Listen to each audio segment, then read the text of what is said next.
મહાશિવરાત્રિ પર્વ હોય મોરબી શહેરમાં શિવ મંદિરમાં દર્શનાર્થીઓની ભારે ભીડ જોવા મળી હતી, જ્યારે સતવારા સમાજના મહાકાલ ગ્રુપ દ્વારા શોભાયાત્રાનું આયોજન કરવામાં આવ્યું હતું, જે બાયપાસ રોડ પર શક્તિ માતાજીના મંદિરે પ્રસ્થાન થઈ હતી. ત્યારબાદ શહેરમાં જડેશ્વર મહાદેવ મંદિર, શાક માર્કેટ, નેહરુ ગેટ ચોક, વાઘપરા, બાપા સીતારામ ચોક, ભક્તિનગર સર્કલ થઈ મોઢેશ્વર મહાદેવ મંદિર ખાતે પૂર્ણાહુતિ થઈ હતી.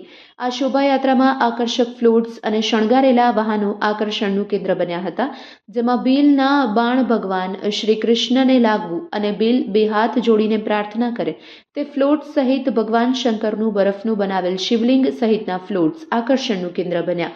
રૂટ દરમિયાન ઠેર ઠેર સેવાભાવી સંસ્થા અને સમાજના અગ્રણીઓ દ્વારા શોભાયાત્રાનું ભવ્ય સ્વાગત કરવામાં આવ્યું, તો કેટલાક લોકોએ મંડપના સ્ટોલ ઊભા કરી અને સેવા પ્રવૃત્તિ કરી રહ્યા હતા.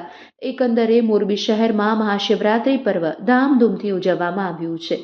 રિપોર્ટ બાય શ્રીકાંત પટેલ, કચકારી ટીવી ન્યૂઝ, મોરબી.